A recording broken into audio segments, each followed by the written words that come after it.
تیمارداری کے لیے بھی حضور علیہ الصلوۃ والسلام تشریف لے جاتے تھے، اور وہ حدود و قیود کے تعین ہمارے لیے فرما کے حضور نے ان کی بھی عیادت فرمائی۔ حضرت ام اعلیٰ انصاریہ رضی اللہ تعالیٰ عنہ وہ بیان فرماتی ہیں کہ حضور علیہ السلام میری عیادت کے لیے تشریف لائے اور مجھے خوشخبری دی جاتے ہوئے سنن نبی داؤد میں فرماتے ہیں کہ تو جس بیماری میں ہے اس بیماری سے اللہ تعالیٰ تجھے اس طرح نکال دے گا، تیرے گناہوں کو اس طرح دھو دے گا جس طرح سونا اور چاندی کے میل سونا اور چاندی کو آگ اس کے اندر سے میل کچیل کو نکال کے چھوڑ دیتی۔ تو صحابہ کی بھی عیادت، صحابیات کی بھی عیادت، پھر اس سے بڑھ کے اگر کوئی صحابی نہیں ہے اور آپ کے عہد اور آپ کے زمانے میں موجود ہے اور وہ غیر مسلم ہے، آپ پر ایمان بھی نہیں لایا، اس کی بھی عیادت کے لیے حضور علیہ السلام تشریف لے جاتے۔ کتب حدیث کے اندر ایک واقعہ آتا ہے کہ ایک لڑکا تھا جو آپ کی خدمت اور چھوٹے موٹے کام کرتا تھا، وہ لڑکا مذہباً یہودی تھا، حضور کے علم میں آیا کہ وہ بیمار ہو گیا۔ حضور علیہ السلام اس کے پاس تشریف لے گئے، اس کے سرحانے میں بیٹھے اور آپ نے بیٹھ کر اس کو فرمایا کہ اللہ کے بندے اسلام قبول کر لی۔ اس نے اپنے باپ کی طرف دیکھا تو اس کے باپ نے کہا کہ جو ابو القاسم کہتے ہیں اس کو مان لے۔ اس نے وہیں پر کلمہ پڑھا اور چند لمحوں کے بعد اس کی روح پرواز کر گئی۔ تو حضور علیہ السلام اطمینان کے ساتھ وہاں سے جب تشریف لا رہے تھے تو آپ فرماتے ہیں کہ اللہ کا شکر ہے جس نے اس نوجوان کو میری وجہ سے جہنم کی آگ سے بچا لیا۔ یہ تسلسل ہمارے خلفائے راشدین میں بھی موجود ہے۔ حضرت سیدنا ابوبکر صدیق رضی اللہ تعالیٰ کے حوالے سے کنز العمال تاریخ الخلفاء میں واقعہ آیا ہے کہ ایک خاتون تھیں جو اندھی تھی آنکھوں سے اور بیمار رہتی تھی، بڑھیا تھی۔ حضرت عمر نے ارادہ کیا کہ میں جاؤں اور اس کے گھر کے کام کاج کر دیا کروں، اس کی تیمارداری اور جو دوا وغیرہ چاہیے ضروری چیزیں پوری کر دوں۔ حضرت عمر پہنچتے تو کوئی اور شخص کام کر کے چلا جاتا۔ ایک دن، دو دن، تیسرے دن وہ چھپ کے بیٹھے کہ دیکھوں تو صحیح کہ کون آتا ہے۔ تو جب چھپ کے بیٹھے تو دیکھتے ہیں کہ حضرت ابوبکر صدیق آ کے ان کا کام کر کے جا رہے ہیں، آپ اندازہ لگائیں۔ پھر حضرت سیدنا عمر فاروق رضی اللہ تعالیٰ البدایہ والنہایہ میں ابن کثیر علیہ رحمہ نے لکھا، حضرت عمر فاروق کا یہ حال، رات کو گشت کر رہے تھے کہ ایک مسافر کے خیمے کے اندر سے رونے کی ایک خاتون کی آواز آئی، کراہنے کی۔ کان لگا کے سنا، وہ خاتون زچگی کی حالت میں تھی، اس کو لیبر پینز ہو رہی تھی، وہ مسافر تھے، رستے میں رکے ہوئے تھے اور کوئی پرسان حال نہیں تھا۔ حضرت فاروق اعظم دوڑ کے جاتے ہیں، اپنی زوجہ کو گھر سے لیتے ہیں، ضروری سامان لیتے ہیں اور اپنی زوجہ کو آ کے خیمے میں چھوڑتے ہیں تاکہ وہ اندر کے ضروری امور کو دیکھیں، اور خود باہر لکڑیاں جلا کے اس خاتون کے لیے کچھ بنانا شروع کر دیتی ہیں۔ آپ اندازہ فرما لیں، حضرت عثمان غنی رضی اللہ تعالیٰ عنہ، صحیح بخاری کے اندر ہے کہ جہاد اور جہاد میں بھی غزوہ بدر جیسا جہاد آپ نے بحکم رسول اللہ ترک فرمایا اور اپنی زوجہ کی تیمارداری کے لیے رکے رہے۔ حضرت مولا علی سبحان اللہ، حضرت امام حسن سے روایت کہ جب حضرت علی کی شہادت ہو چکی تو تیسرا دن تھا، جامع مسجد کوفہ سے امام حسن گھر تشریف لا رہے تھے تو جھاڑیوں کے اندر سے کسی مریض کے رونے اور کراہنے کی آواز آئی۔ چلتے چلتے چلتے جھاڑیوں میں پہنچے تو آگے ایک نابینا اور مریض شخص بیٹھا تھا جو بھوک سے کرا رہا تھا۔ بڑے سخت کلمات اس نے امام حسن سے بولے۔ امام حسن نے عرض کی، فرمایا کہ بابا جان آپ کی بات سنتے ہیں، پہلے یہ بتائیں کہ آپ بھوکے تو نہیں ہیں؟ انہوں نے کہا میں بھوکا بھی ہوں اور بیمار بھی ہوں۔ آپ جلدی سے گئے اور کچھ کھانے کے لیے لائے اور اس کے پاس بیٹھ کے اپنے زانوں اس کے زانوں کے ساتھ جوڑ کے اس کو چھوٹے چھوٹے لقمے دینے لگے اور اس کے ساتھ باتیں کرنے لگے۔ آپ کے لقمے اور باتوں نے اس کے غصے اور اس کی اس بھوک کے اثرات کو جیسے ہی کم کیا تو اس بزرگ اور بیمار شخص نے کہا کہ اے نوجوان، تو اپنا تعارف تو کرا، تو کون ہے؟ انہوں نے کہا بابا جان مجھے چھوڑیں، آپ یہ کھانا کھائیں۔ تو آپ یہ بتائیں آپ یہاں کیسے بیٹھیں؟ تو اس بزرگ نے کہا میں یہاں ایک عرصے سے بیٹھا ہوں، ایک عرصہ سے ایک شخص آتا تھا، صبح بھی اور شام کو بھی وہ آ کے مجھے کھلا جاتا تھا، مگر 3 دن ہو گئے ہیں وہ شخص نہیں آیا۔ لیکن اے نوجوان، میں پریشان ہوں کہ تیرا لقمہ توڑنے کا انداز اور بات کرنے کا انداز اور کھلانے کا انداز اس شخص سے ملتا ہے جو مجھے آ کے کھلایا جاتا۔ تو امام حسن علیہ السلام رو پڑے اور فرماتے ہیں کہ یہ میرے بابا حضرت علی تھے اور اے بزرگ اب وہ نہیں ہیں، لہٰذا اب ان کی ذمہ داریاں میں اپنے سر لیتا ہوں۔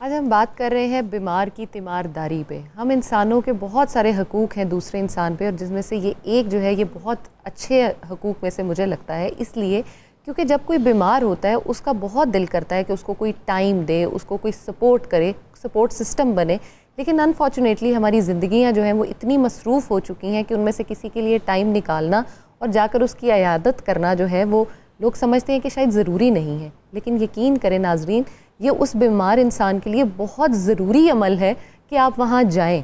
جب آپ وہاں جائیں تو اس کی پسند کی کوئی کھانے کی چیز لے جائیں تاکہ وہ اس کو استعمال کر سکے. جب جائیں تو اس کے پاس زیادہ دیر نہ بیٹھیں تاکہ اس کی بیماری جو ہے وہ زیادہ تکلیف میں نہ چلی جائے.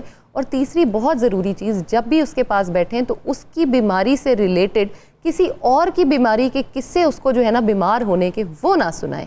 اگر ہاں کسی کی صحت یابی کے قصے ہیں تو وہ ضرور اس کو سنائیں تاکہ وہ بھی اس سے یہ سوچ سکے کہ ہاں میں صحت یاب ہو سکتا ہوں. میں نے اپنی زندگی میں بہت سارے ایسے مریض دیکھے ہیں جو بالکل بیڈ ریڈن ہو چکے تھے، لیکن ان کے پاس جب لوگ آ کے بیٹھتے، باتیں کرتے، ان کو ایک سپورٹ سسٹم ملا تو آپ یقین کریں کہ وہ بالکل ٹھیک ہو گئے.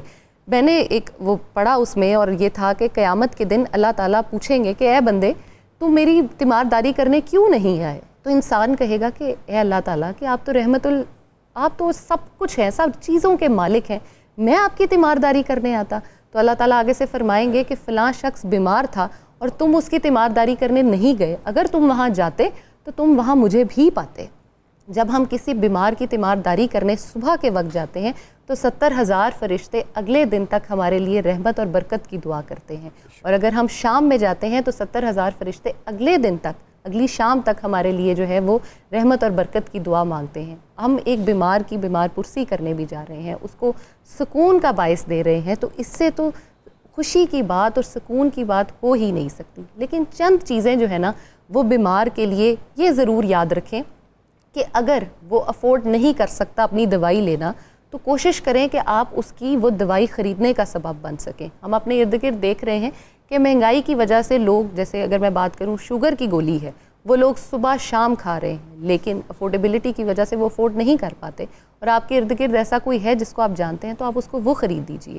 اگر کوئی ایسا بیمار ہے جس کو بخار ہے اور اس کو ڈاکٹر نے کوئی صحت والی چیزیں کھانے کو کہا ہے، جیسے یخنی ہے، گوشت ہے، لیکن وہ اس کو افورڈ نہیں کر پاتا اور آپ یہ بات جانتے ہیں تو اس کے لیے وہ چیز لے جائیے. کوئی پھل ہے، کوئی سبزی ہے، اس کو پسند ہے، آپ جانتے ہیں تو جاتے ہوئے اس کے لیے وہ لے جائیے. اور جب بھی آپ بیمار کے پاس بیٹھیں تو بیمار کے ساتھ اچھی باتیں کریں، اچھی گفتگو کریں. اور ایک دفعہ ایک حدیث میں ہے کہ ایک جو صحابی ہیں وہ بیمار ہو گئے اور انہوں نے کہا کہ بخار مجھے بہت تکلیف دے رہا ہے. تو آپ سے کہا گیا کہ بخار کو برا نہ کہو، کیونکہ یہ تمہارے جسم کی ساری بیماریاں جو ہیں وہ ان کو ایسے ختم کر رہا ہے، ساری برائیاں جو ہیں، گناہ جو ہیں، ان کو ایسے ختم کر رہا ہے جیسے لوہے پہ آگ جو ہے وہ جلے اور وہ میل کو اس سے صاف کر دے. تو آپ بھی اگر کسی بیمار کو جانتے ہیں اور اس کی بیمار پرسی کر سکتے ہیں تو یہ آپ کے لیے ہی بہت اچھا ہے. بیمار کے لیے تو ہے ہی ہے، آپ کے لیے بہت اچھا ہے. جی بالکل. اب ہم اپنے مہمانان گرامی کی طرف بڑھتے ہیں اور ان کا تعارف کرواتے ہیں. سب سے پہلے میری بائیں جانب تشریف فرما ہیں ہمارے پروگرام کی رونق مفتی محمد فاروق القادری صاحب، ممتاز اسلامک اسکالر ہیں، خوش آمدید کہتے ہیں مفتی صاحب. ان کے ساتھ تشریف فرما ہیں ڈاکٹر کاشف فراز صاحب، ماہر نفسیات ہیں. ڈاکٹر صاحب خوش آمدید آپ کو بھی. اور میری دائیں جانب تشریف فرما ہیں ڈاکٹر آمنہ قاضی صاحبہ، آپ کو خوش آمدید کہتے ہیں. اور ان کے آگے تشریف فرما ہیں ہمارے بھائی محمد ظہیر عباس قادری صاحب و ہم نوا، آپ کو خوش آمدید کہتے ہیں. اور آج ہمارے ساتھ ایک اور نعت خوان ہیں حافظ محمد سہیل نظر صاحب. آپ کو خوش آمدید کہتے ہیں پروگرام میں. اور ہمارے ساتھ ہیں منیرہ کرن ہماری شیف صاحبہ. کیا بن رہا ہے آج کچن میں؟ آج ہمارے کچن میں بننے جا رہا ہے کشمیری قورمہ، جس کی جو خاص قسم کی مرچوں کی ایک ریسیپی ہوگی جو اس میں ہم ایڈ کریں گے. اور ساتھ میں اس کے ساتھ ہم بنائیں گے کشمیری قورمے کے ساتھ یخنی مٹر پلاؤ. اور اس کے ساتھ ہم جو بنے گا ایپیٹائزر میں وہ بنے گا چنا چاٹ، کیونکہ وہ اس کو آپ ایز اے ایپیٹائزر بھی کھائیں گے، ایز اے سیلڈ بھی کھا سکتے ہیں. سفید چنوں میں بنا رہی ہیں کالوں میں؟ سفید چنوں میں. اچھا ٹھیک ہے. اور ساتھ میں ایک ڈرنک بن رہی ہے جس میں خشک میوے جات ڈالوں گی، جس میں کھجور ہوگا، الائچی ہوگی، سوئیاں ہوں گی. ان کو میں سوک کر کے دودھ میں رکھیں گے، پھر اس کو ہم پکائیں گے اور ایک انرجی والا ایک ہم ڈرنک بنائیں گے اس کے لیے، ڈرنک کے لیے. اور ساتھ میں جو میٹھے میں آج بن رہا ہے وہ آج بنا رہی ہوں زردہ اشرفیوں کے ساتھ. زبردست زبردست. یہ تو کچن سے آج لگ رہا ہے بڑی خوشبوئیں آنے والی ہیں اور بڑا مزہ آنے والا ہے ہمیں کھانے میں افطار میں. تو ملتے ہیں تھوڑی دیر میں، آپ تیاری بس شروع کریں. جی ظہیر عباس صاحب، آج آپ کون سا کلام ہمیں سنائیں گے؟ جی آغاز اللہ کریم کے مبارک ناموں سے. جی ضرور. بسم اللہ الرحمن الرحیم. نسألك يا من هو الله الذي لا إله إلا هو الرحمن الرحيم الملك القدوس السلام المؤمن المهيمن العزيز الجبار المتكبر الخالق الباري المستغفر الغفار القهار الوهاب الرزاق الفتاح العليم الغابز الباسط الخافض الرافع والمعز المذل السميع البصير الحكم العدل اللطيف الخبير الحليم العظيم الغفور الشكور العلي الكبير الحفيظ المجيد الحسيب الجليل الكريم الرقيب المجيب الواسع الحكيم الودود المجيد الباعث الشهيد الحق الوكيل القوي المتين الولي الحميد المحصي المبدي والمعيد المحيي المميت الحي القيوم الواجد الماجد الواحد الصمد القادر المقتدر المقدم المؤخر الأول الآخر الظاهر الباطن الوالي المتعال البر التواب المنتقم الغفور الرؤوف المالك الملك ذو الجلال والإكرام المقسط الجامع الغني المغني المانع الضار نافع النور الهادي البديع الباقي الوارث الرشيد الصبور الذي ليس كمثله شيء وهو السميع البصير اللهم صل أفضل الصلاة على أسعد المخلوقات كسيدنا محمد وعلى آله وصحبه وسلم عدد معلوماتك ومداد كلماتك كلما ذكرك ذاكرون وغفل عن ذكرك الغافلون.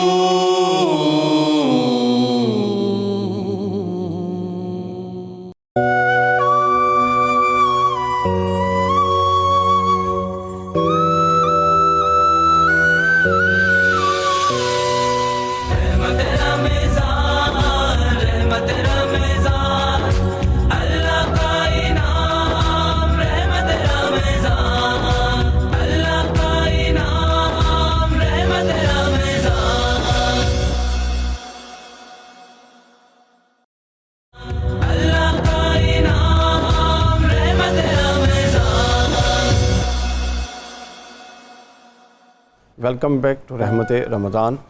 اب ہمارے سوالات کا سلسلہ شروع ہوتا ہے جو ہم اپنے معزز جو ہمارے اساتذہ اور ہمارے اسکالرس تشریف فرما ہیں ان سے کریں گے. تو سب سے پہلے مفتی محمد فاروق القادری صاحب کی خدمت میں.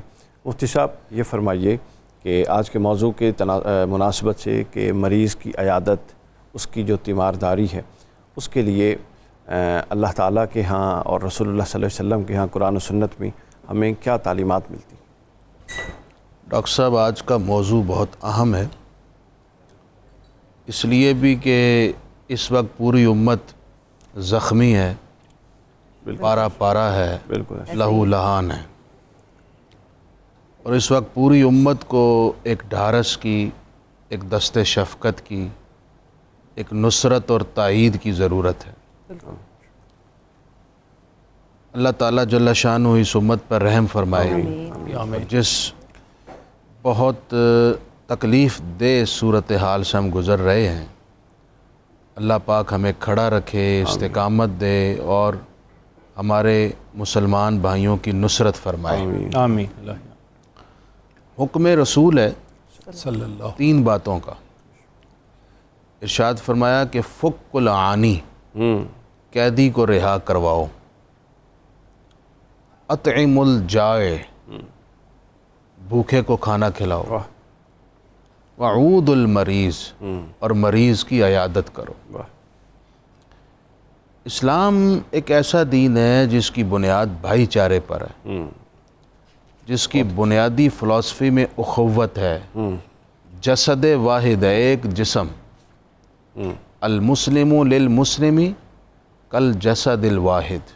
بے شک. مسلمان کے ساتھ اس طرح ہے جیسے ایک جسم ہے، اور جسم کے ایک حصے کو تکلیف ہو تو تمام بدن محسوس کرتا ہے.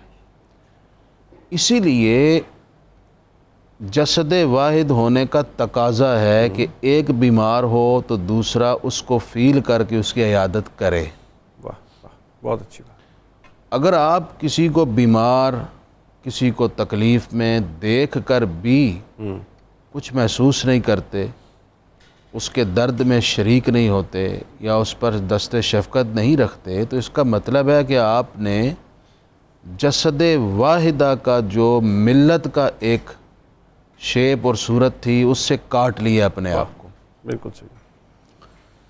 نبی اکرم صلی اللہ علیہ وآلہ وسلم نے خود مریضوں کی عیادت فرمائی اور امت کو ترغیب دی، اور ترغیب بھی اس انداز سے دی کہ آپ نے بڑے بڑے بھاری اجر اور ثواب کی خوشخبریاں سنائیں تاکہ امت مریض کی عیادت کے لیے راغب رہے اور آگے رہے.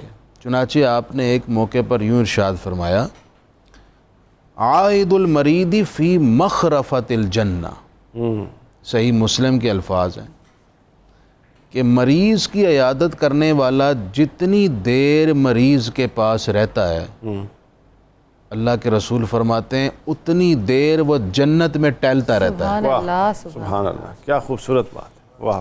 اس لیے میں گزارش کروں گا، آپ کسی کو یہ مت دیکھیے کہ میرا قریبی رشتہ دار ہے یا دور کا رشتہ دار ہے، یہ میرا پڑوسی قریب کا ہے یا دور کا ہے، یہ میرا گہرا عزیز ہے یا دور کا عزیز ہے، یا میری کم پہچان والا ہے یا زیادہ پہچان والا ہے. مریض کی جب عیادت کے احکام اللہ کے رسول نے ذکر فرمائے تو یہ ارشاد فرمایا للمسلمی علی المسلمی حقوق، کہ جو مسلمان کے ایز اے مسلمان ہونے پر حق ہیں ان میں سے ایک یہ ہے کہ وہ مریض کی عیادت کرے. یعنی وہ محض مسلم ہے، یہی کافی ہے آپ اس کی عیادت کر سکیں. اچھا، بعض دیگر روایات میں یہ ہے کہ اگر وہ مسلمان بھی نہیں ہے، محض انسان ہے، تو اس کے انسان ہونے کی وجہ سے ہی اس کی عیادت کر لیں. اسی وجہ سے ہمارے فقہاء کرام نے مریض کی عیادت کا جب حکم بیان کیا تو اس کو کیٹیگرائزڈ کرتے ہوئے ارشاد فرمایا کہ یہ فرض کفایہ ہے. اچھا. یعنی ایک آدمی بیمار ہو جائے ایک محلے میں اور سارا محلہ ہی اس کی پرسش نہ کرے، جا کر اس کی خبر گیری نہ کرے، تو سارا محلہ گناہ گار ہے. اور اگر محلے میں سے چند افراد اس کی عیادت کر لیتے ہیں تو سب پر سے وہ فرض ساقط ہو جائے گا. اب دیکھیے یہ کس لیول کا حکم ہے، اور ہم اس کو کسی کھاتے میں ہی نہیں لکھتے. ہم اتنے بیزی ہو گئے اپنی لائف میں، کوئی بیمار ہے، کوئی مرتا ہے، کوئی سڑتا ہے، کوئی جس کیفیت میں ہمیں پرواہ ہی کوئی نہیں ہے. پرواہ کیجئے، کیونکہ اس کا تعلق ہماری آخرت کے ساتھ ہے، جواب دہی کے ساتھ ہے، اللہ کے حضور سوال کے ساتھ ہے. نمبر 2، آپ کا اگر ایک شخص رشتہ دار ہے اور وہ بیمار ہے تو پھر اس کے 2 حق ہیں. واہ. ایک حق ہے رشتہ دار ہونے کی وجہ سے صلہ رحمی کا، اور دوسرا حق ہے اس کے مسلمان ہونے کی وجہ سے بیمار ہونے کی بنا پر. تو ڈبل اس کا حق ہو گیا اور تقاضا ہو گیا کہ آپ اس کے عیادت کو جائیں. تیسری بات یہ، اوورال اس کو سنت مستحبہ کا درجہ دیا گیا. صحیح. یعنی آپ کا رشتہ دار ہے یا رشتہ دار نہیں ہے، آپ کسی بھی کی عیادت کو جاتے ہیں، اگرچہ اور لوگ بھی عیادت کر رہے ہیں، آپ کی فیملی میں سے دیگر افراد بھی جا رہے ہیں، لیکن اس کے باوجود اگر آپ عیادت کے لیے جائیں گے تو یہ سنت مستحبہ ہے، یعنی ایسی سنت ہے جس پر اللہ آپ کو بڑا بھاری ثواب اور اجر اور اپنی رضا عطا فرمائے. سبحان اللہ، ماشاء اللہ.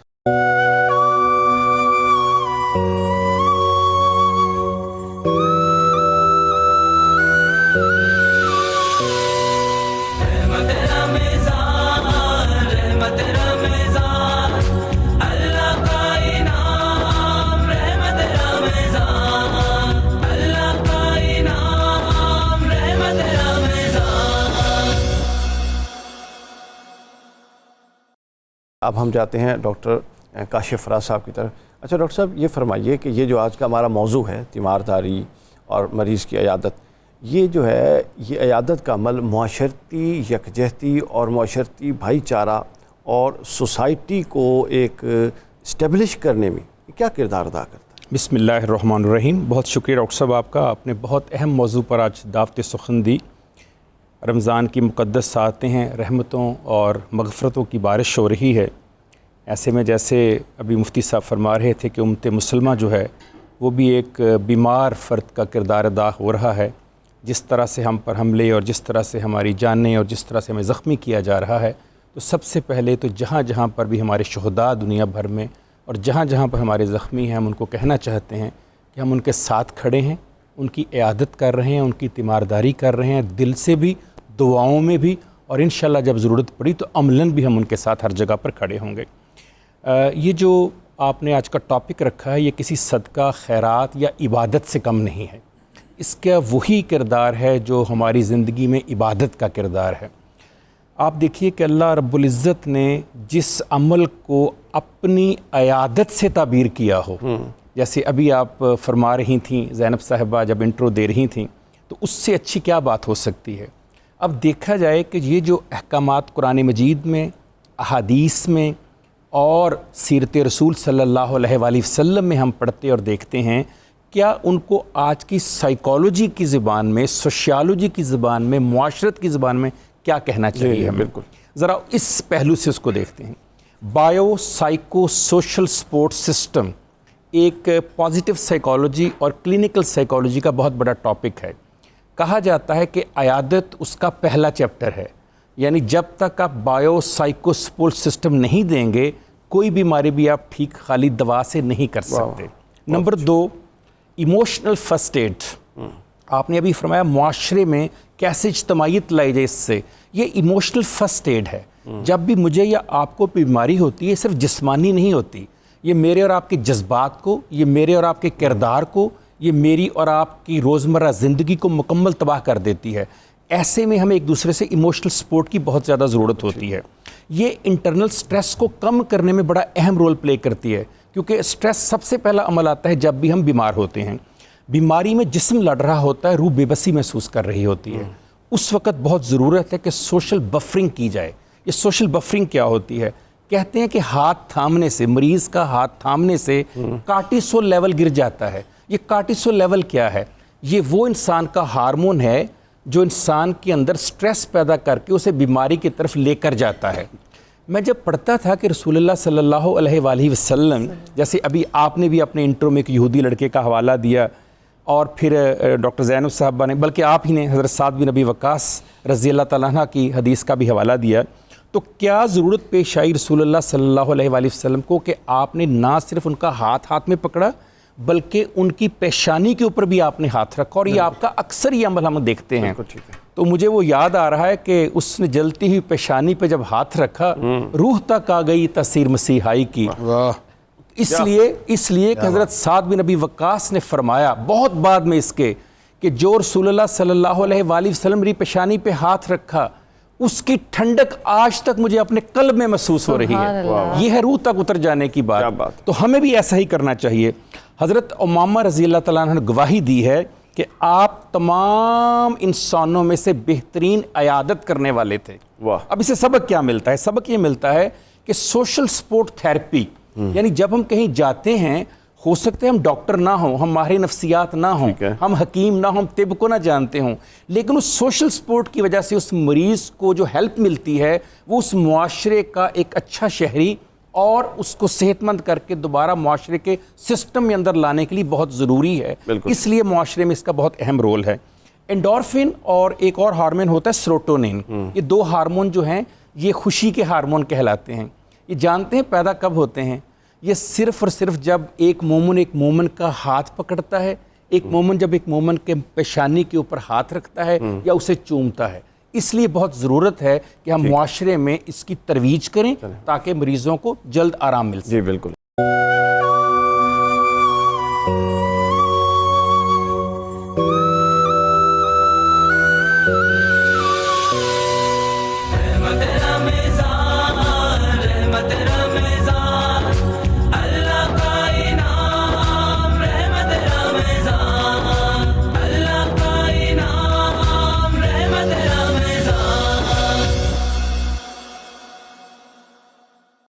ڈاکٹر صاحبہ عیادت کیوں ضروری ہے؟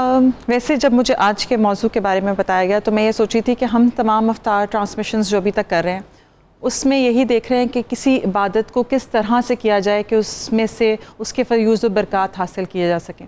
تو اگر آج اس موضوع کو لے کے ہم یہ سمجھا سکیں لوگوں کو کہ عیادت بھی ایک عبادت ہے اور اس عبادت کو اس روح سے کرنا چاہیے کہ اس میں سے وہ صحیح طریقے سے کریں، تو یہ آج کے دن کے لیے اتنا سبق مل جائے تو کافی ہوگا. جیسے سر نے کہا کہ عیادت جو ہے وہ عبادت بھی ہے، لیکن اگر آپ اس کو طبی تحقیق کے مطابق دیکھیں تو ڈاکٹر صاحب اس بات سے ایگری کریں گے کہ یہ صرف ایک ملاقات یا کسی اخلاقی فریضے کا نام نہیں ہے.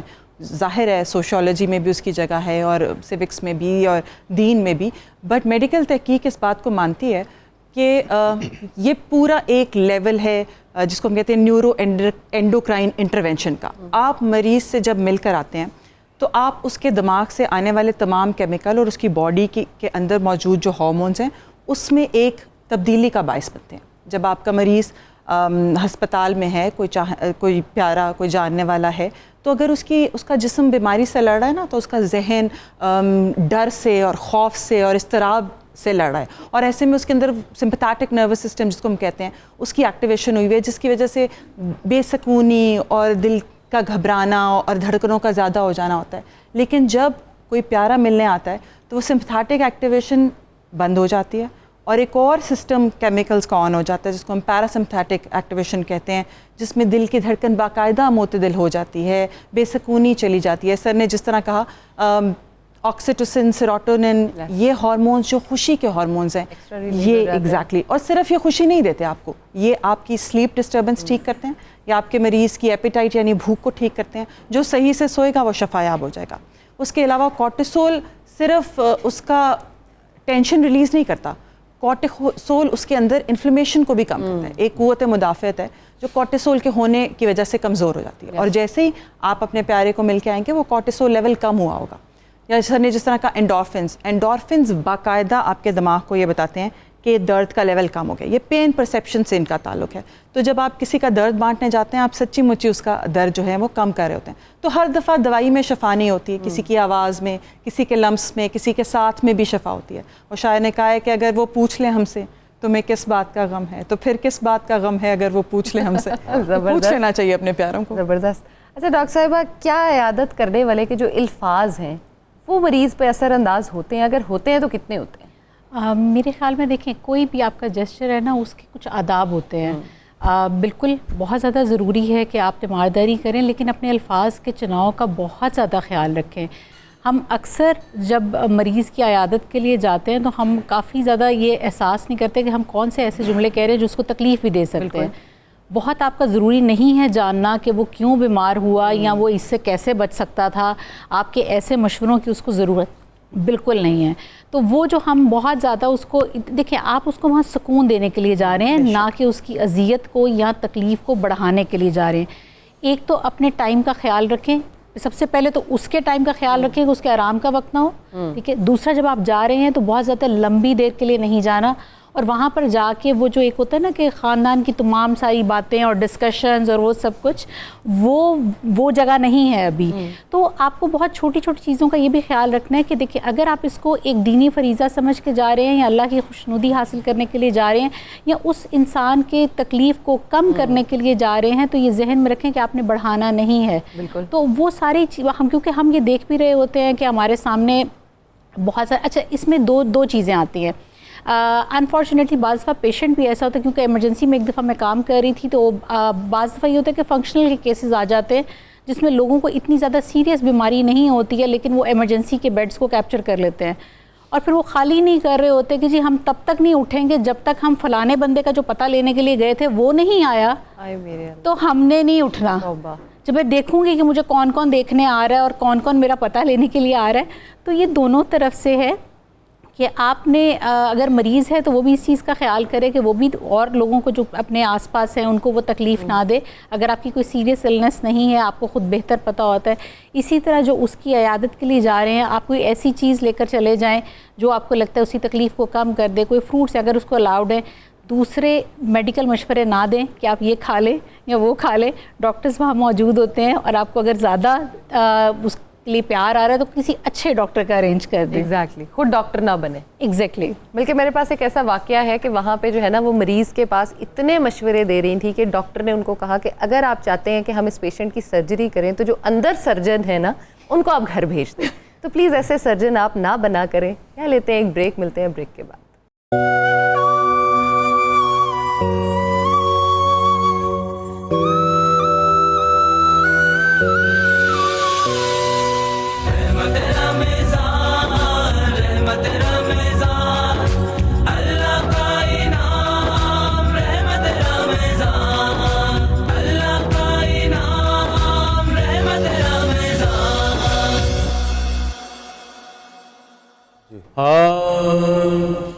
کہ وہ جن کے لیے محفل کونین سجی ہے فردوس بری جن کے وسیلے سے ملی ہے. وہ جن کے لیے محفل کونین سجی ہے فردوس بری جن کے وسیلے سے ملی ہے. وہ ہاشمی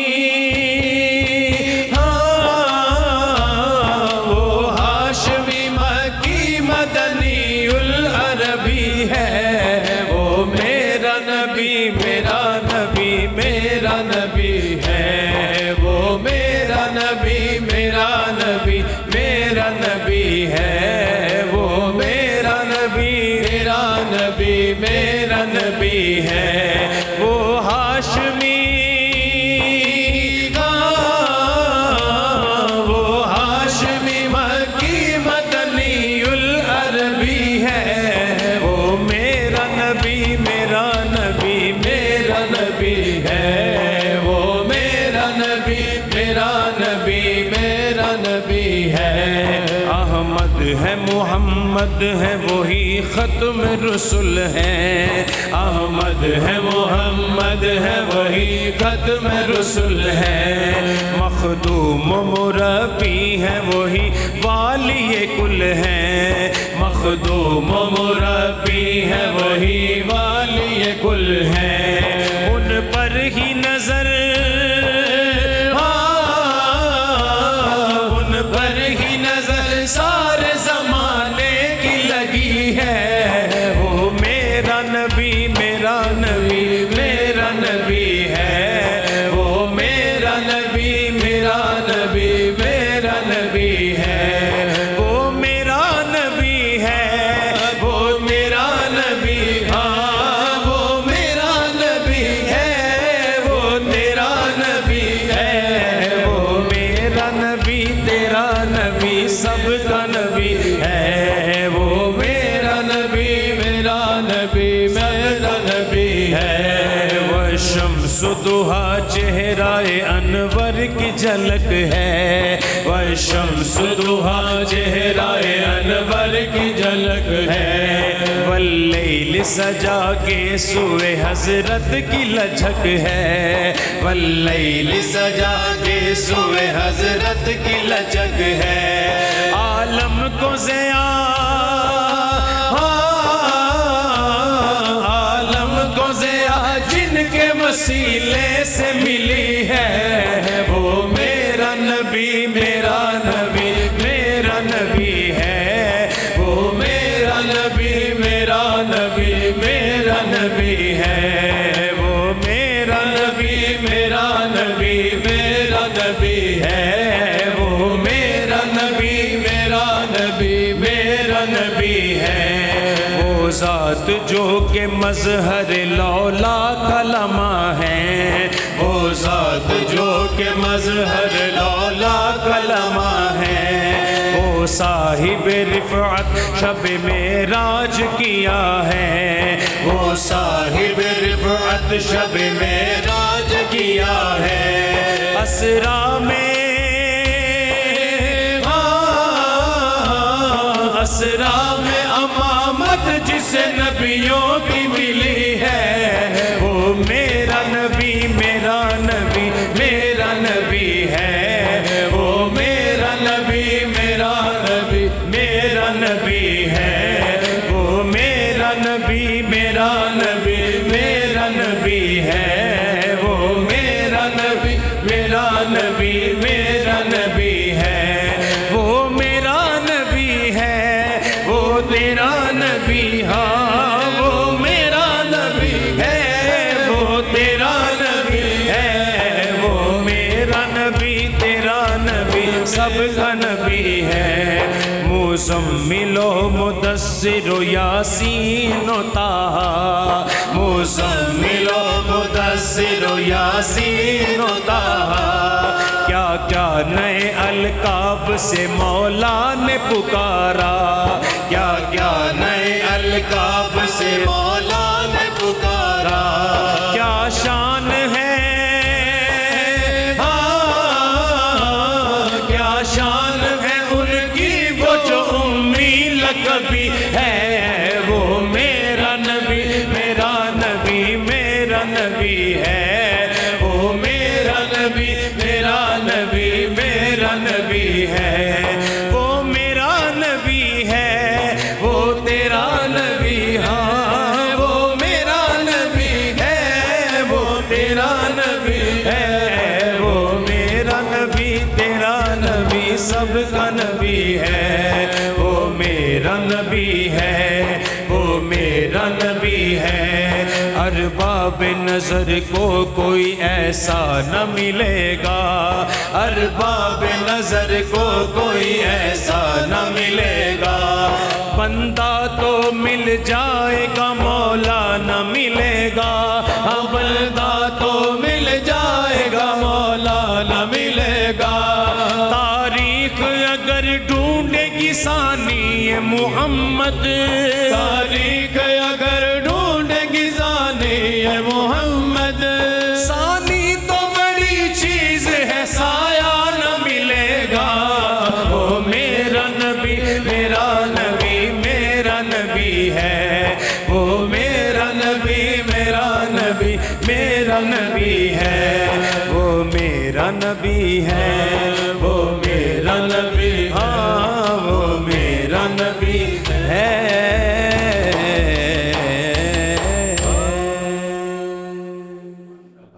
بہت اچھا، بہت خوبصورت پڑھا ماشاءاللہ جی، کیا ماحول بنا دیا ہے ظہیر بلالی صاحب نے۔ اب ہم مفتی محمد فاروق القادری صاحب کی خدمت میں حاضر ہوتے ہیں ایک سوال کے ساتھ۔ مفتی صاحب ایک سوال ہے لیکن اس کو چھوٹے چھوٹے دو پہلو جوڑ کے میں آپ کی خدمت میں رکھنا چاہ رہا ہوں۔ ایک تو یہ کہ حضور نبی اکرم صلی اللہ علیہ وآلہ وسلم کی تعلیمات سے ہمیں وہ کون سے کلمات یا وہ دعائیں ملتی ہیں جو مریض کے پاس جائیں اور اس سے کہنا سنت ہے، اور اس کے ساتھ ایک بڑا ہی امپورٹنٹ سوال، اگر کوئی بندہ ایسا مریض ہے کہ اس کی مرض متعدی ہے، ڈاکٹر نے کہا ہوا ہے کہ اس کے پاس نہ بیٹھیں یا وہ منتقل ہونے والی ہے، تو ان دونوں چیزوں کو ارشاد فرمائیں۔ پہلے میں دوسرے سوال کو ایڈریس کر دوں کہ اگر مریض متعدی ہے جیسے کرونا وائرس تھا تو احتیاطی تدابیر اختیار کر کے اس کے پاس ضرور جانا چاہیے۔ ٹھیک ہے۔ ہمیں دین یہ حکم دیتا ہے کہ بیماری کی حالت میں مریض کو لاوارث نہ چھوڑا جائے. بالکل ٹھیک، صحیح بات. پہلے ہی بیمار ہے اور پھر اس تنہائی سے وہ مزید جلے گا اور اللہ نہ کرے وہ انجام کو بڑی پہنچ خوبصورت جائے گا. بات کی آپ نے. اس لیے احتیاطی تدابیر جو ڈاکٹرز بتائیں اس کے مطابق اس کی تیمارداری ضرور کی جائے. اگر ہر دوسری کوئی بات یہی یہ سوچ لے گا کہ ہم نے نہیں جانا تو پھر تو وہ کون جائے گا.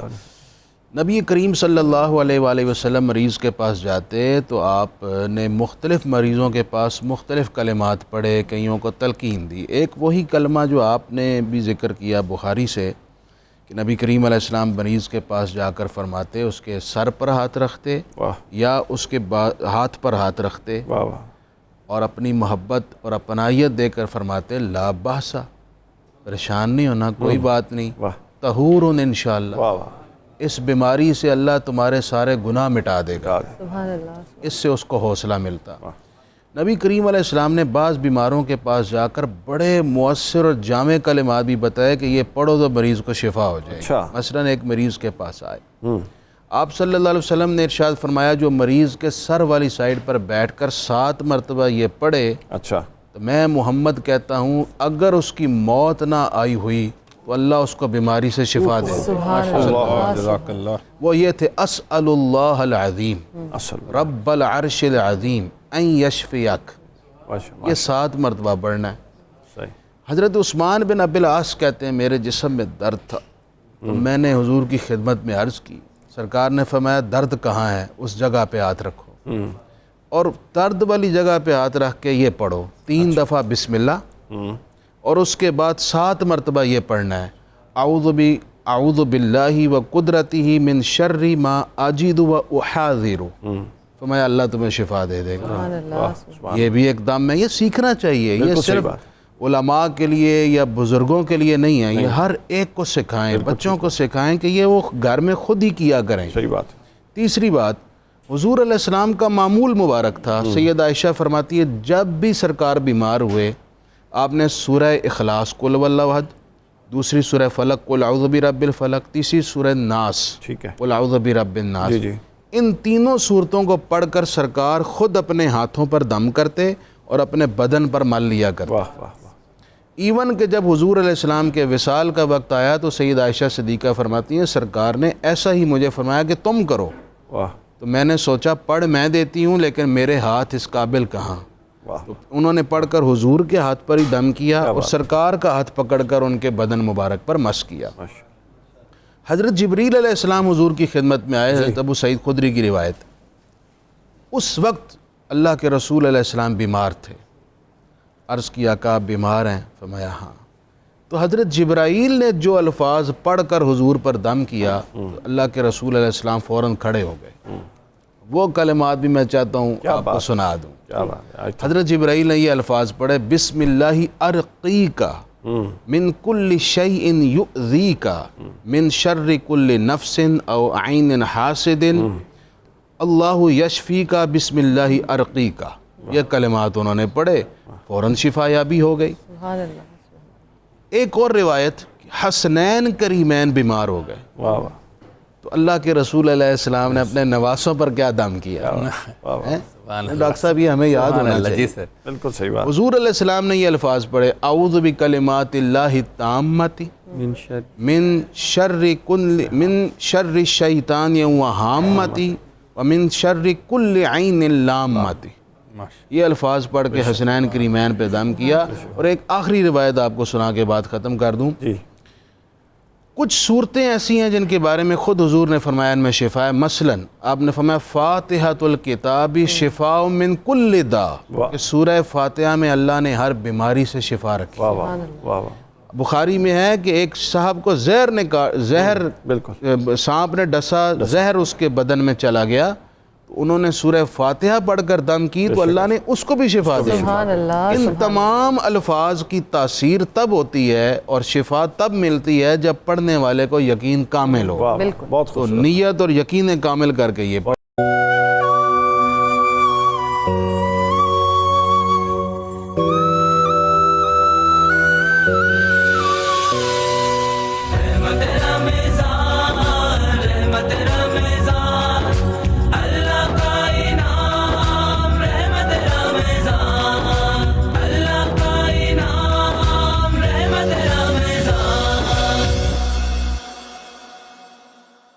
ہم ڈاکٹر کاشف فراز صاحب کی طرف چلتے ہیں. اچھا ڈاکٹر صاحب, ایک تو مریض ہے, بخار ہے, کوئی بھی مرض لاحق ہوئی ہے اور وہ انشاءاللہ جلدی شفا یاب ہو جاتا ہے. کچھ بیماریاں ایسی ہیں کہ لگتا ہے کہ یہ یا تو طویل چلنے والی ہیں یا وہ عمر کے اس حصے میں, یا بیماری کی نوعیت ایسی ہے کہ اب شفا یابی کی کوئی یعنی اللہ کی طرف سے تو ہو سکتی ہے, طبی حوالے سے کوئی امکان نہیں ہے. تو ایسے مریض کی نفسیاتی طور پہ کیسے ہیلنگ کی جائے اور ان کی تیمارداری میں وہ کون سے فیکٹرز ایڈ کیے جائیں کہ یہ کام بہتر ہو جائے؟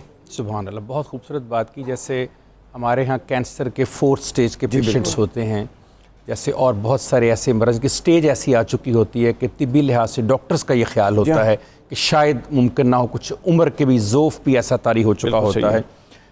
پہلی بات تو یہ, ہم اکثر مریض کا علاج ہسپتال سے تو کروا لیتے ہیں, لیکن گھر میں جو ان کو نفسیاتی سکون چاہیے ہوتا ہے وہ ہم بھول جاتے ہیں.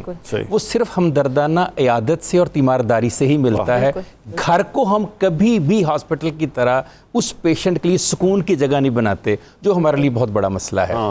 ہم اکثر سائیکالوجی میں کہتے ہیں کہ مریض کے پاس بیٹھ کر زبان پر قابو پا لینا بھی عبادت ہے, کہ خدا کا نام کوئی ایسا لفظ یا کوئی ایسی بات نہ کر دیں جو ٹریگر کر دے ان کے اس پرابلم کو, ٹریگر کر دے, بڑھا دے.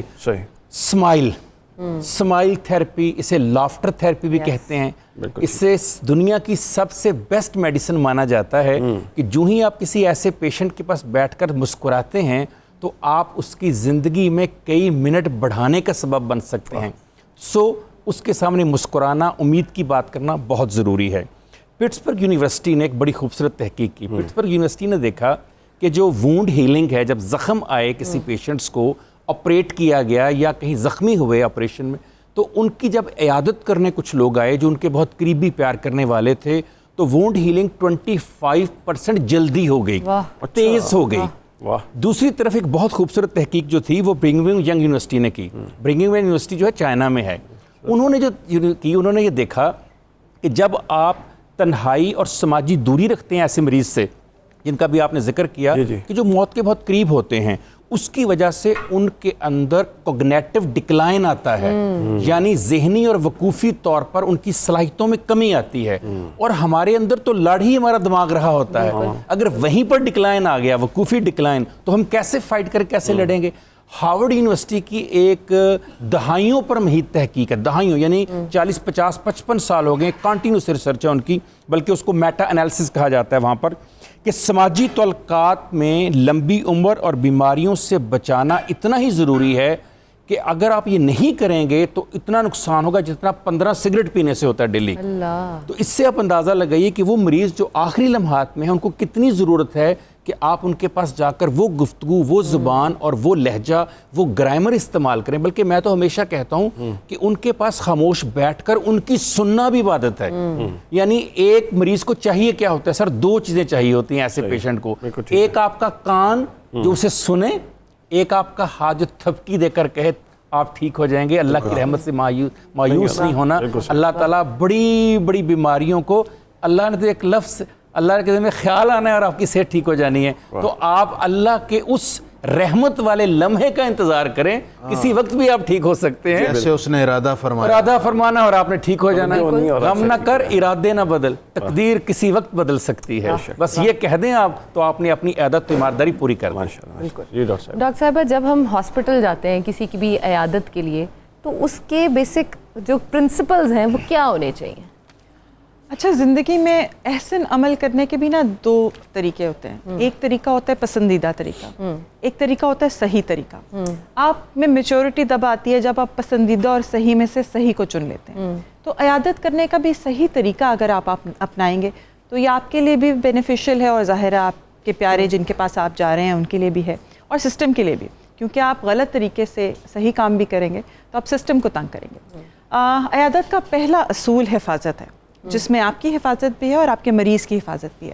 مثلاً اگر آپ کسی کا آپریشن ہوا ہے, سرجری ہوئی ہے اور اس کے عیادت کرنے کو جا رہے ہیں, بٹ دین آپ کو خود ہی بخار یا فلو یا کھانسی ہوئی ہے, تو بہتر یہی ہے کہ رک جائیں, کیونکہ اس وقت آپ جا کے آپ خود کسی انفیکشن کا یا بیکٹیریا کا ذریعہ, سورس یا ویکٹر نہیں بننا چاہتے. تو اس وقت آپ کے مریض کی بھلائی یہ ہے کہ اگر آپ اس حالت میں ہیں تو آپ ان کے پاس. لیکن مریض تو ناراض ہو جائے گا نا کہ آپ نہیں آئے ہمیں ملنے. اچھا, اس میں نا سسٹم کو سمجھنے اور بدلنے کی ضرورت ہے. ایک تو یہ کہ وہ کل جب ڈسچارج ہو کے گھر چلے جائیں گے آپ تب ان کے پاس چلے جائیں گے تو شاید ان کا شکوہ دور ہو جائے. اور دوسرا یہ کہ جب اس طرح کی کوئی حالت ہوتی ہے تو جیسے کووڈ کے دوران ہم نے مریضوں کو تنہا نہیں چھوڑا, ہم انہیں ویڈیو کالز کر لیتے تھے. ہر دفعہ ضروری نہیں ہے کہ آپ خود کو اور دوسرے بندے کو رسک پہ ڈالیں, کیونکہ اپنی جان کو رسک میں ڈالنا بھی اللہ کے احکامات کے خلاف ہے. آپ انہیں ویڈیو کال کر لیں. عیادت کے 3 طریقے ہوتے ہیں. ایک طریقہ تو یہ کہ جا کے فزیکلی کسی کے ساتھ ملنا, دوسرا اس کو ایموشنل سپورٹ دینا, اس کے لیے دوا اور ڈاکٹر کا بندوبست کرنا, یہ بھی عیادت کا حصہ ہے. آپ جا نہیں سکتے, ان کے لیے دوا اور ڈاکٹر کا بندوبست تو کر سکتے نا, تو یہ بہت ضروری ہے کہ خیال رکھیں. پھر دوسری چیز, اس حفاظت کے علاوہ ہسپتالوں میں اگر آپ جا رہے ہیں تو وزٹنگ آورز ہوتے ہیں. وہ وزٹنگ آورز اس لیے ہوتے ہیں اور ان کی پابندی کرنا اس لیے ضروری ہے کہ اس کے علاوہ دن کا بقیہ حصہ مریض کسی نے خون لینا ہے, ڈاکٹر نے راؤنڈ کرنا ہے, نرسوں نے دوائیاں دینی ہیں, بستروں کی چادریں چینج کرنی ہیں, یا مریض کو اپنی نیند کی گولی دے دی اور تھوڑی دیر بعد کوئی کہے کہ نہیں میں نے تو ابھی ہی ملنا ہے, تو یہ وزٹنگ آورز ان کا باقاعدہ اس کی ضرورت ہے اور ان کے مطابق ہی ان کو پتہ کر کے اس حساب سے جائیں. جب آپ ہسپتال جائیں اپنے مریض کو تو انہی آورز میں جائیں اور ماسک اور گلوز اور ہینڈ سینیٹائزرز یا پھر یوز کریں. وہ جوتوں کے اوپر گلوز, وہ جوتوں کے اوپر کور جو چڑھانے کے لیے دیتے ہیں, اس کی طرح سے مریض کے پاس جائیں اور جا کے غیر ضروری ہاتھ مریضوں کو یا نہ لگائیں, یا پھر ارد گرد جو ٹیوبس پڑی ہوتی ہیں, برانولاز ڈرپس لگے ہوتے ہیں, تو یہ بہت. اور سب سے ضروری چیز ہے اس وقت جا کے اپنی سر نے جس طرح کہا زبان کی حفاظت کرنا. ہائے آپ اتنے کمزور ہو گئے ہیں, یہ چچا جی کو بھی ہوا تھا اور وہ گزر گئے, اس طرح کی بات کر کے آپ کسی میں سے بالکل ہی اس کا حوصلہ اور ہمت جو ہے وہ ختم کر دیتے ہیں. لفظ جو ہوتے ہیں نا یہ شفا بھی ہوتے ہیں اور یہ زہر بھی ہوتے ہیں. بالکل. تو جا کے کہیں ایسا نہ ہو کہ آپ کسی کے لیے رحمت کرنے جائیں اور زحمت بن کے آ جائیں. اور پھر یہ پتہ نہیں اب مجھے اگر یادداشت میرا صحیح ساتھ دے رہی ہے تو حدیث ہی ہے کہ تیماردار کا سب سے احسن عمل یہ ہے کہ جلد کھڑا ہو جائے. آپ تو ایک گئے ہیں نا, وہ صبح سے کئی لوگوں کو شاید مل چکا ہو, تو آپ اسے فزیکلی اور ایموشنلی ایگزاسٹ نہ کریں. اور ایک چیز جو سب بھول جاتے ہیں, بیمار کا تو سب حال پوچھ رہے ہوتے ہیں, اٹینڈنٹ کا کوئی حال نہیں پوچھ رہا, بیچارے کو کوئی لفٹ نہیں کرتا. صحیح کہہ رہی ہیں آپ, اس کے لیے جا کچھ لے کے جانا چاہیے لازماً. اسے یہی کہیں کہ 15 منٹ میں بیٹھتی ہوں, آپ جا کے لیٹ آئیں. بالکل. تو یہ اٹینڈنٹ کا بھی اس وقت وہ بھی عیادت کا حصہ ہے کہ آپ ان کے بھی خیال رکھیں. یہ پوائنٹ سب سے اچھا لگا مجھے ڈاکٹر صاحبہ آپ کی کنورسیشن میں سے.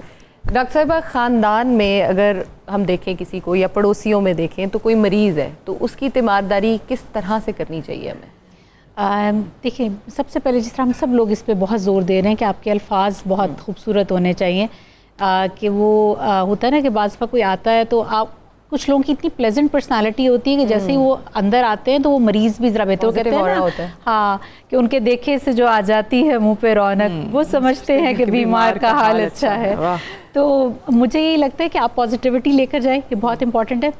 اچھا, ایک چیز جو مجھے لگتا ہے کہ مائیں بہت زیادہ اس چیز پہ, یا دونوں ماں باپ کہہ لیں کہ ہم بچوں کو یا تو لے کر نہیں جاتے, اور اگر ہم لے کر جاتے ہیں تو ہم بچوں کو بتاتے نہیں ہیں کہ انہوں نے کس طرح سے بیہیو کرنا ہے. مجھے یہ لگتا ہے کہ میں بالکل اس چیز کے حق میں ہوں کہ آپ کو بچوں کو لے کر جانا چاہیے, کیونکہ یہ ان کی تربیت کا حصہ ہے کہ آج وہ اگر دیکھیں گے کہ آپ نے کس طرح سے عیادت کی ہے تو کل کو اگر آپ اس جگہ پر ہیں یا آپ کا اور کوئی چاہنے والا ہے تو وہ بچے کیسے سیکھیں گے. اچانک سے کوئی کسی کو نہیں آتا. مجھے یاد پڑتا ہے کہ جب ہم چھوٹے ہوتے تھے اور ہماری نانی ہمارے اس طرح کوئی بھی بیمار ہوتا تھا تو ہماری والدہ ہمیں لے کر جاتی تھیں, لیکن ہمیں گھر سے پہلے پورا سمجھایا جاتا تھا کہ آپ نے جا کے کسی چیز کو چھیڑنا نہیں ہے, وہاں زیادہ باتیں نہیں کرنی, اونچی آواز میں نہیں آپ نے بولنا. مطلب وہ تربیت کا ایک پارٹ ہوتا تھا. دیکھیں, مجھے لگتا ہے کہ جو آپس کے رشتے ہیں وہ بہت امپورٹنٹ ہیں. نہیں تو اللہ تعالیٰ آپ کو اکیلے اکیلے پیدا کر دیتا, نہ جوڑیاں ہوتی, نہ آپ کے یہ رشتے ہوتے. تو یہ رشتے آپ کی زندگی میں بہت پازیٹیو رول پلے کر رہے ہوتے ہیں اور آپ کو اسی پازیٹیوٹی کے ساتھ رہنے دینے چاہیے. دوسرا, بہنوں میں میں خاص طور پہ کہوں گی, کیونکہ یہ چیز کچھ فیملیز میں نے اپنے بھی دیکھی, کہ اگر آپ کوئی بھی دوائی لے رہے ہیں, آپ کو ڈائبٹیز ہے, پلیز اپنی بہن کو مشورہ مت دیں کہ باجی مجھے اس سے فرق پڑ گیا آپ بھی یہ لے لیں. لیکن ڈاکٹر صاحبہ وہ پوچھتی ہے نا کہ تم کون سی گولی کھا رہی ہو, کون سی دوائی ہے, مجھے بھی اسی سے اثر ہو جائے گا. تو اچھا, میں یہاں کوٹ بھی کرنا چاہوں گی, ہمارے قریبی ریلیٹیوز میں سے, تو میں نام تو نہیں لوں گی, تو ان کی بیسکلی آئی سائٹ کا ایشو ہوا, شی واز ڈائبیٹک. تو دوسری بہن نے کہا کہ جی مجھے یہ ڈراپس کسی نے دیے تھے تو تم یہ ڈال لو. Unfortunately she lost Hare vision permanently. تو اس طرح کے آپ کو اندازہ نہیں ہوتا. دیکھیں آپ وہ ہمدردی کرنے کے لیے کر رہے ہیں یا آپ ایک اچھی نیت سے بھی کر رہے ہیں, میں نیت پہ نہیں آپ کے شک کری, لیکن وہ چیز اس کے لیے ٹھیک نہیں ہو سکتی. جس بندے نے پڑھا ہے, جس کا علم ہے, وہ اس چیز کا رسپانسبل ہے. دوسرا, جب گھروں کے اندر آپ کے ماں باپ کچھ ایسی پوزیشن پہ آ جاتے ہیں کہ جب وہ عام طور پہ کوئی لمبے بیمار ہو جاتے ہیں یا کچھ زیادہ طویل بیماریاں چلی جاتی ہیں, صرف یہ ذہن میں سوچا کریں کہ وقت کا کوئی پتہ نہیں ہوتا. آج وہ اس جگہ پر ہیں, کل آپ اس جگہ پر ہو سکتے ہیں. ان کے ساتھ وہ سلوک کریں جو آپ چاہتے ہیں کہ کل کو آپ کی اولاد آپ کے ساتھ کرے. تو اپنے آپ کی برداشت کا وہی ایک آزمائش کا وقت آپ کا ہے. مجھے لگتا ہے ایک مریض کا تو وقت ہوتا ہے, لیکن جو اس کے تیماردار ہیں, جو اس کے ارد گرد کے لوگ ہیں, ان کی بھی آزمائش ہے وہ. ٹھیک ہے, تو یہ ساری چیزوں کو, چھوٹی چھوٹی چیزیں ہیں جو خاندان میں خوبصورتیاں لے کر آتی ہیں, آپس کے رشتوں میں خوبصورتیاں لے کر آتی ہیں. تو ان چھوٹی چھوٹی باتوں کا میرے خیال میں خیال رکھنا بہت ضروری ہے. بہت خوب. مفتی صاحب, آپ سے میں پوچھنا چاہوں گی کلونجی کے بارے میں کہ اس کے بارے میں قرآن اور حدیث میں کیا آتا ہے؟ کلونجی کے بارے میں احادیث تو ہیں. جی. خود نبی پاک صلی اللہ علیہ وآلہ وسلم نے کلونجی کی تاثیر اور فضیلت کا ذکر کیا ہے. جی. جامع ترمذی میں ایک روایت ہے کہ حضور علیہ الصلوۃ والسلام نے فرمایا کلونجی میں موت کے علاوہ ہر بیماری سے شفا موجود ہے. سبحان اللہ. اور ایک اور حدیث میں اس طرح کے الفاظ ہیں جس کا مفہوم ہے کہ آقا علیہ الصلوۃ والسلام نے فرمایا کہ کلونجی میں شفا ہے, تم اس کو استعمال کیا کرو. تو لہٰذا ان دو احادیث سے ہی یہ بات سمجھ میں آتی ہے کہ الحبۃ السوداء, کلونجی, یہ ڈاکٹرز کے مشورے کے مطابق مریضوں کو یا عام لوگوں کو ضرور استعمال کرنی چاہیے. اس میں بہت فوائد اور ثمرات ہیں. زبردست. یہ کلونجی کے ہم نے جو ہے وہ بینیفٹس دیکھ لی, سنے ہیں احادیث میں. اس کے بعد جو ہے وہ ہم نیوٹریشنل فیکٹس اس کے ڈسکس کریں گے. بریک کے بعد یہاں لیتے ہیں ایک چھوٹی سی بریک, حاضر ہوتے ہیں بریک کے بعد.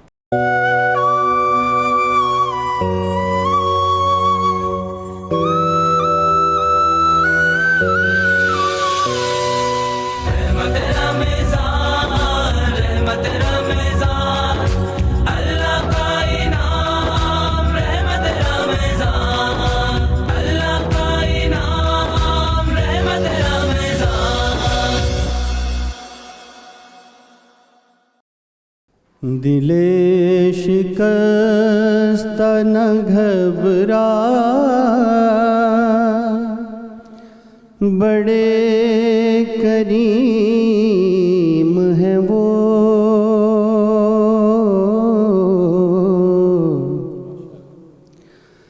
دل شکستہ نہ گھبرا, بڑے کریم ہیں وہ,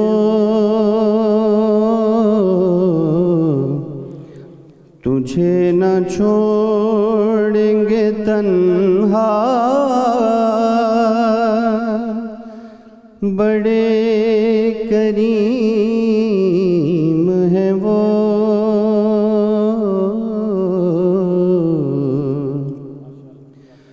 تجھے نہ چھوڑیں گے تنہا,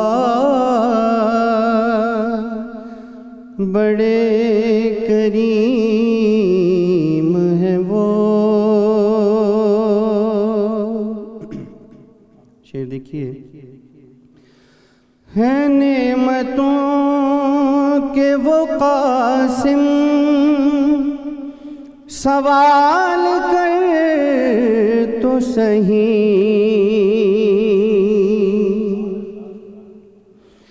ہے نعمتوں کے وہ قاسم, سوال کر تو صحیح, طلب سے دیں گے زیادہ, بڑے کریم ہیں وہ,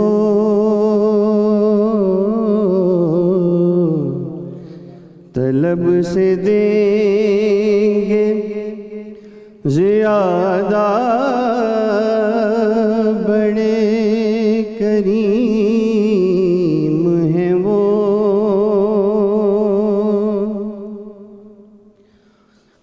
پڑوس ماں ربیع نے ان سے جنت میں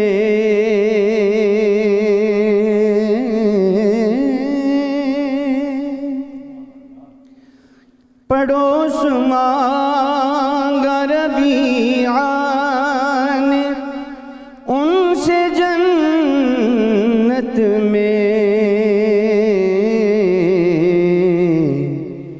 کہا حضور نے بخشا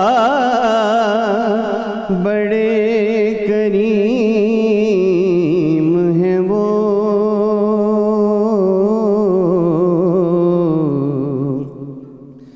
کہا حضور نے بخشا بڑے کریم ہیں وہ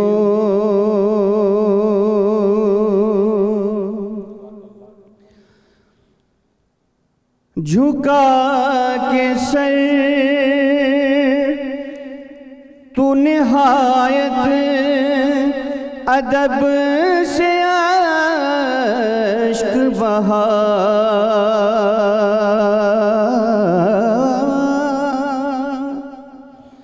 جھکا کے سر تو نہایت ادب سے سر اشک بہا کریں گے پوری تمنا بڑے کریم ہیں وہ کریں گے پوری تمنا بڑے کریم ہیں وہ شعر دیکھیے طلب کی ان کو خبر ہے بھریں گے وہ کاسا طلب کی ان کو خبر ہے بھریں گے وہ کاسا زبان سے کر نہ تقاضا بڑے کریم ہیں وہ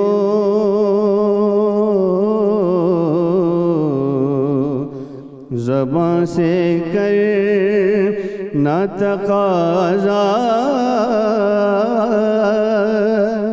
بڑے کریم ہیں وہ